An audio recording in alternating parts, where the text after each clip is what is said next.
¿Qué tal? Bienvenidos sean todos a un nuevo video en este canal. Se supone que esto lo debía haber grabado el martes, que terminó la segunda jornada de la fase de grupos.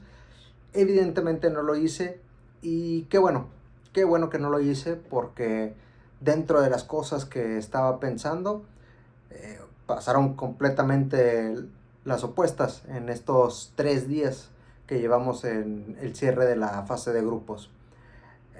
Una de las cosas que evidentemente me iba a equivocar era la clasificación de Ecuador. Sí, yo no pensé que Ecuador fuera a vencer a Alemania, y yo creo que la mayoría de ustedes tampoco lo pensaba así, a menos que fuesen ecuatorianos y tuvieran las expectativas muy altas con su selección. Pero fuera de ahí, yo creo que ninguno pensábamos que pudiera ganarle a la selección alemana. Quizá un empate, pero hasta ahí. Y probablemente sí la subestimamos a, a la selección de la Conmebol. Y puede que la hayamos subestimado más que nada por el resultado anterior contra Curazao. Que la verdad sí, o sea, con todo el respeto que se merece Curazao, pero no meterle gol a una selección de ese nivel sí deja muchas dudas ante todos.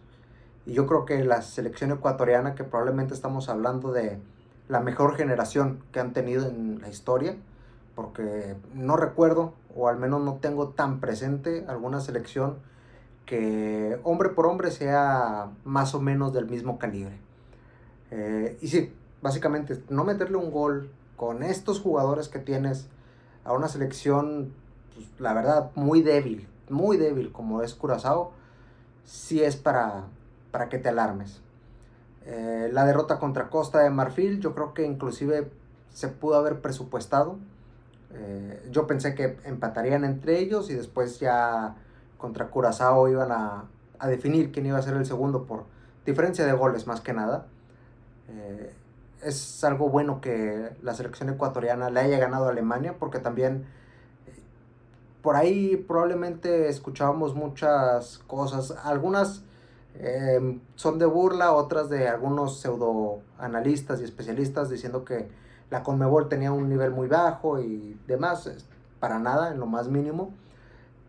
Y es gracias a esta victoria de Ecuador que igual ya ese tipo de cuestiones eh, podrían empezar a bajarle un poco a todo este mundo de las redes sociales y a toda esta carrilla, burla, joda, como ustedes prefieran decirle, que ha sido hasta ahora hacia las elecciones de Conmebol, en su mayoría.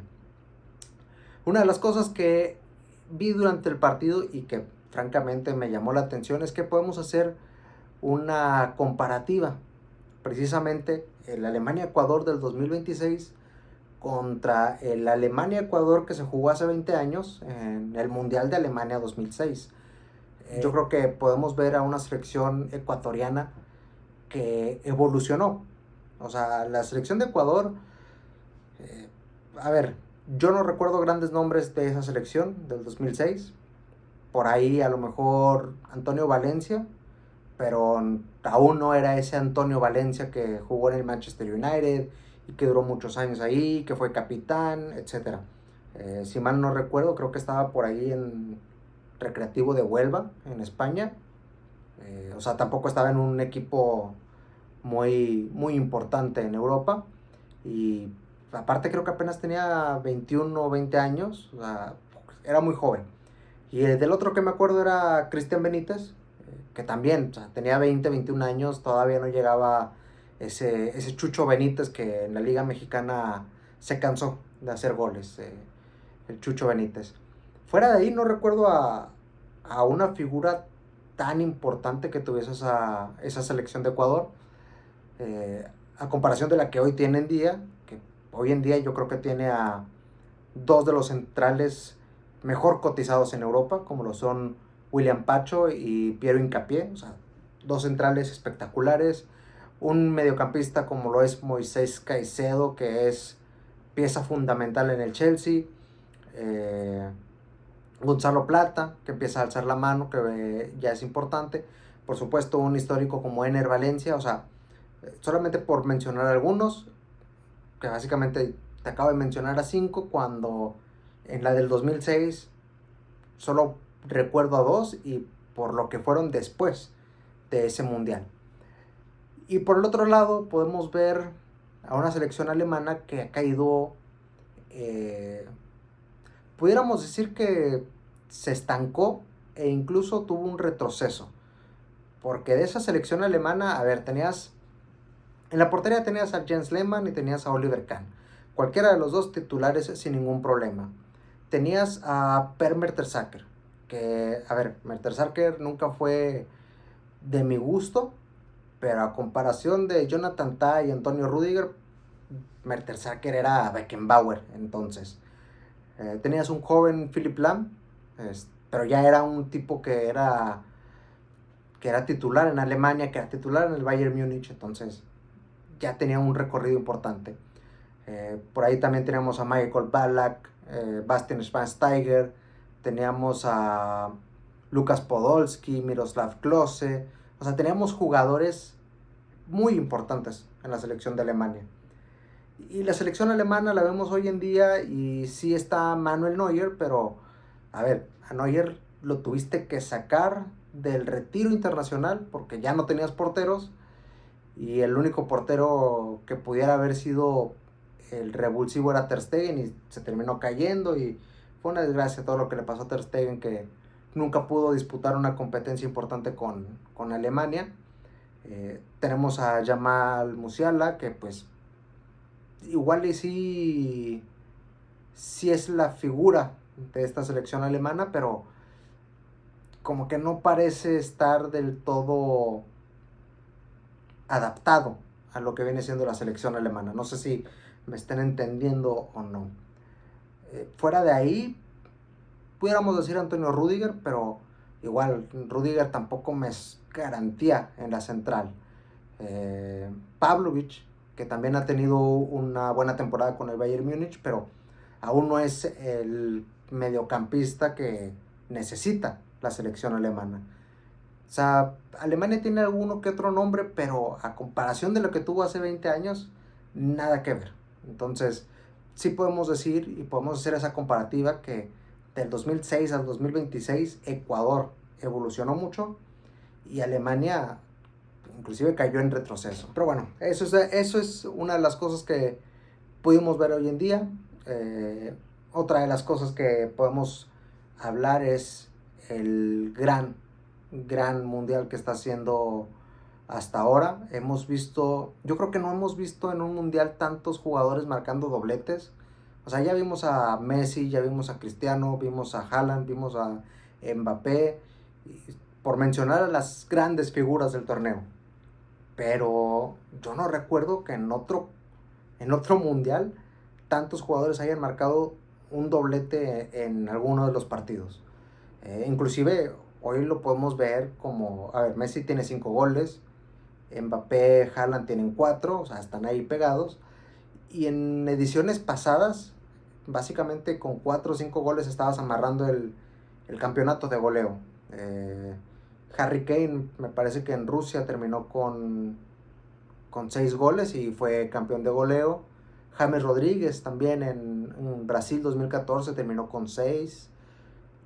Creo que Sudáfrica 2010 fue la que menos tuvo. Creo que quedaron 4 jugadores en empate: Diego Forlán, Thomas Müller, David Villa, y bueno, por ahí se me estará escapando otro, pero creo que nada más metieron 4 o 5 goles y empataron como goleadores en ese torneo.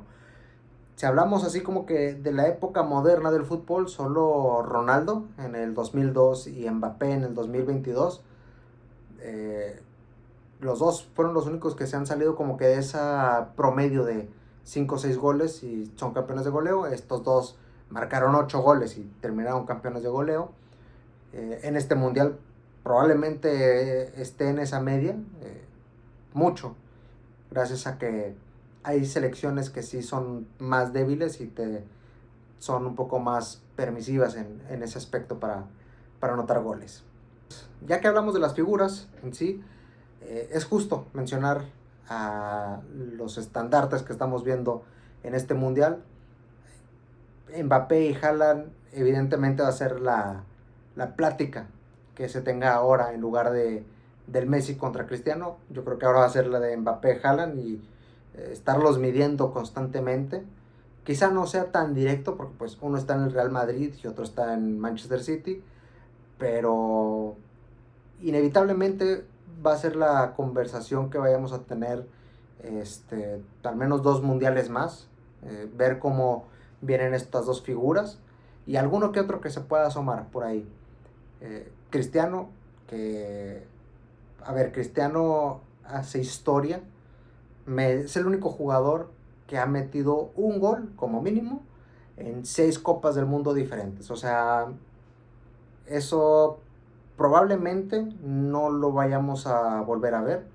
No creo que se repita, porque quizá el único que pudiera hacer algo similar pudiera ser el mismo Mbappé, pero para eso tendría que llegar a la longevidad que tiene Cristiano hoy en día y seguir siendo seleccionado para Francia, lo cual dudo mucho que pase alguna de esas dos cosas. Y que hablar de el que para muchos, incluyéndome, es el mejor de todos los tiempos, como lo es Lionel Messi. A ver, Lionel Messi, 39 años, 5 goles en un mundial, es un tipo que ha venido a conquistar el deporte. Francamente, no he visto otro jugador que entienda mejor este deporte que él. Es un tipo que juega, hace jugar a sus compañeros. Francamente no encuentro alguna palabra para poder describir lo que ha sido este mundial con Messi. Muchos, yo creo que no se esperaban en lo más mínimo que Messi llevara 5 goles.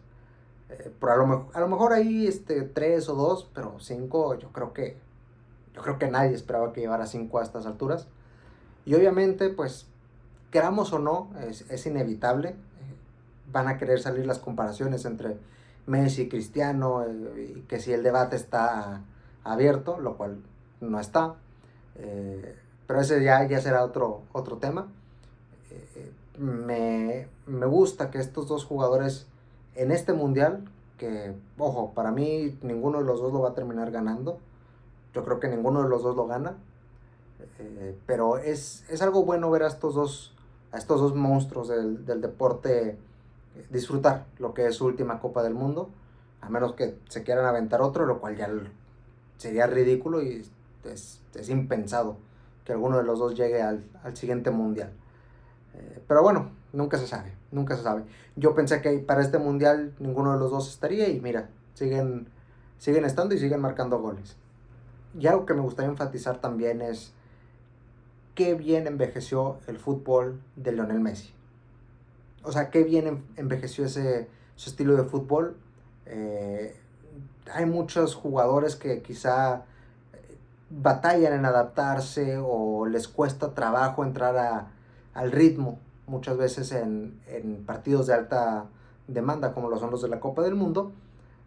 Pero la forma que tiene Lionel de entender, comprender el juego, le ha ayudado mucho, porque ya no es este tipo que pega carreras de 50, 40 metros y driblando jugadores y pateando al arco, ¿no? O sea, ya es un tipo que no necesita estar corriendo para causar daño. Se lo han criticado mucho en su carrera que camina y demás, pero o sea, en gran parte es porque el tipo sabe tener una buena lectura del partido y entiende cuándo hay que correr y cuándo no. Es un fenómeno absoluto en el deporte. Yo creo que no he visto a ningún otro jugador que su fútbol haya envejecido tan bien. Muchos llegan a tener ciertos tumbos al final de su carrera, pero el de Messi me sigue pareciendo un fútbol como ningún otro. Y bueno, por supuesto, todavía no se amarran del todo las llaves. Creo que la única que está asegurada es la de Brasil contra Japón. Me parece que es la única que está confirmada hasta el momento. México todavía está esperando rival. Lo más probable es que sea Ecuador, a lo que se ha visto, creo que es el que más probable sea para enfrentar a la selección mexicana. Hay algunas selecciones que se siguen tambaleando, hay unas que necesitan amarrar su pase a la siguiente fase. Francia-Noruega es uno de los partidos más atractivos de la fase de grupos y se van a decidir el liderato. Senegal todavía con oportunidad por ahí de meterse como uno de los mejores terceros. Portugal teniendo que ganarle a Colombia para amarrar el primer lugar. Francamente no creo que pase. Para mí creo que es un partido que pinta para estar muy cerrado y terminar en empate, pero digo, es fútbol. Al final de cuentas cualquier cosa puede pasar, pero dudo mucho que Portugal termine ganándole a Colombia. Igual digo esto y Portugal termina metiéndole 5 a Colombia y Colombia no reacciona. Y bueno, todavía hay selecciones que tienen esa esperanza de meterse como una de las mejores terceros lugares. Hay otras que están ahí esperando que tropiecen para por fin amarrar ese mejor tercer lugar. Como en ese caso de, por ejemplo, de Corea del Sur, que yo creo que todos pensábamos que Corea iba a estar en el segundo lugar, o bueno, la mayoría pensábamos que Corea iba a terminar en el segundo lugar del grupo de México, y una de las mayores sorpresas fue que Sudáfrica se quedó con ese puesto. Y yo creo que todos, pues ahí sí, absolutamente todos pensamos que Sudáfrica iba a terminar en el último lugar. Yo creo que ninguno lo veíamos pasar a la siguiente ronda. Esta Copa del Mundo ha sido una Copa del Mundo verdaderamente diferente, única.